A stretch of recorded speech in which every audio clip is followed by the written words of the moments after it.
NATO के हथियारों के दम पर यूक्रेनी फौज रूस के आगे अभी तक टिकी हुई है, लेकिन जंग के मैदान में यूक्रेनी सैनिकों का हौसला अब पस्त हो चुका है।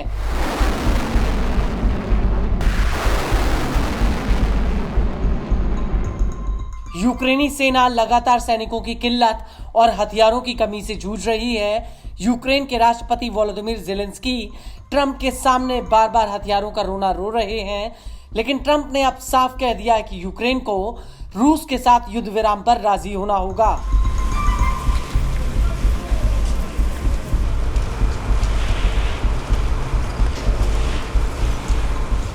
लेकिन इस सबके बीच यूक्रेनी सेना को लेकर एक ऐसा खुलासा हुआ है जो ज़ेलेंस्की के लिए एक बहुत बड़े संकट की आहट हो सकता है। दरअसल पुतिन के खौफ की वजह से यूक्रेनी सैनिक लगातार मैदान छोड़कर भागने में लगे हुए हैं और अब इसको लेकर जो आंकड़े सामने आए हैं वो ज़ेलेंस्की के लिए बहुत बड़ी मुसीबत बन सकते हैं।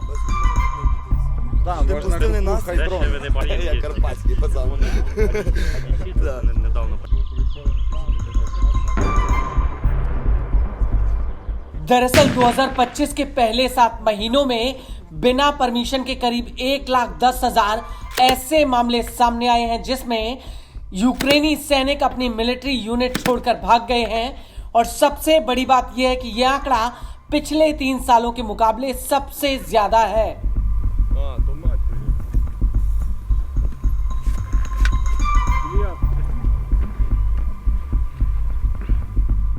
यूक्रेन के प्रोसिक्यूटर जनरल के दफ्तर ने यह जानकारी दी है। उसकी रिपोर्ट के मुताबिक साल 2022 में 6,988 सैनिकों के सेना छोड़कर भागने के मामले सामने आए थे, जबकि 2023 में ये आंकड़ा 18,628 पर था। वहीं 2025 के पहले 7 महीनों में 1,10,511 मामले दर्ज किए गए।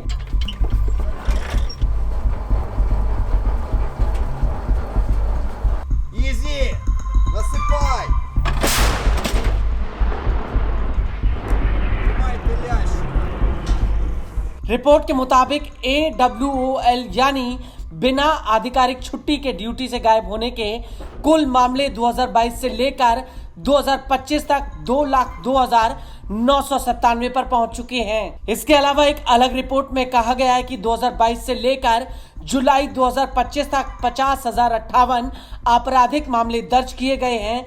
ये मुकदमे उन सैनिकों के खिलाफ दर्ज किए गए जो बिना बताए ड्यूटी से गायब हैं।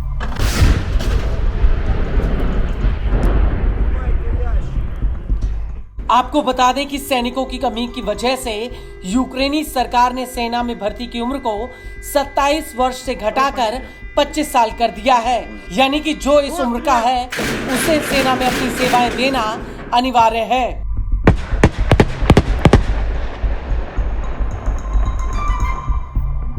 हालांकि इसके बावजूद यूक्रेन में सेना में भर्ती से बचने के लिए बड़े पैमाने पर भ्रष्टाचार की भी बात सामने आई थी। कई रिपोर्ट्स में यह खुलासा हुआ था कि यूक्रेनी सैन्य सेवा से बचने के लिए अधिकारियों को मोटी रकम रिश्वत के तौर पर दे रहे हैं।